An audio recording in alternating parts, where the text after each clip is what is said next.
دفعہ کا ذکر ہے، ایک جنگل میں ایک شیر رہتا تھا۔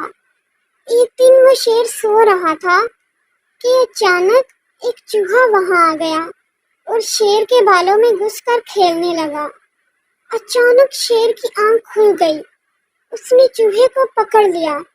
چوہا ڈر گیا اور وہ شیر سے منت کرنے لگا کہ مجھے چھوڑ دو، مجھے چھوڑ دو، میں آئندہ ایسا نہیں کروں گا۔ شیر کو اس پر رحم آ گیا، اس نے چوہے کو چھوڑ دیا۔ چوہا جاتے جاتے شیر سے یہ کہنے لگا کہ میں اس احسان کا بدلہ ضرور دوں گا۔ شیر ہنس پڑا۔ ایک دن کچھ شکاری جنگل میں آ گئے، انہوں نے جال ڈال کر شیر کو پکڑ لیا۔ وہاں اچانک چوہا بھی آ گیا، وہ یہ سب کچھ دیکھ رہا تھا۔ اس نے اپنے دانتوں سے جال کو کاٹ دیا، اس طرح شیر آزاد ہو گیا۔ شیر نے چوہے کا شکریہ ادا کیا۔ چوہے نے کہا کوئی بات نہیں، ایک دن آپ نے میری مدد کی تھی اور آج میں نے آپ کی مدد کر دی، اس میں شکریہ کس بات کا؟ اخلاقی سبق، احسان کا بدلہ احسان۔